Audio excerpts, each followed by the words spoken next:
stop complaining. Something I've really learned as I've gotten older is that if you want to see change, you have to help make change. I realize this is kind of common sense, but it's the truth. And it's not always an easy truth. You know what is easy? Sitting around a table, sitting around a room, sitting around on the internet, talking to your friends, family, strangers, and complaining. And just having a fest, expressing all of the ideas, all of the ways you would do it better. And you may be right, but unless you take action, there's really no point.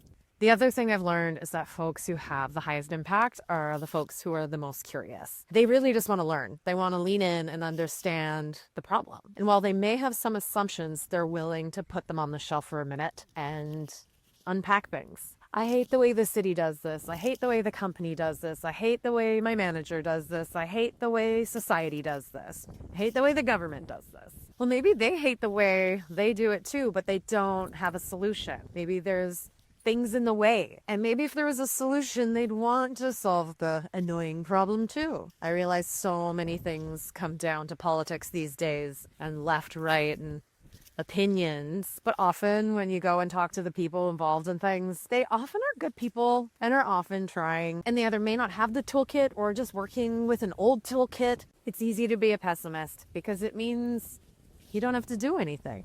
And I'll admit, as a notorious eternal optimist, being an optimist can be a little annoying. It can be annoying when you're wrong and you haven't quite figured something out yet. And you can be really annoying in a room when everybody else is being negative and you want to look on the bright side and look at what can be done and how you can actually be a part of a solution. But I'm getting old and I'm tired.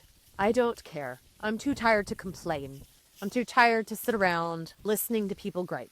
And the single common theme between all of the most high impact, most inspiring, most effective people I've ever met is that they're curious, genuinely, sincerely curious. So that's why I've launched the Canada Now podcast, where I talk to bold people with bold ideas, taking bold action, doing really cool things to help shape the future and not just sit around and wait to see what happens.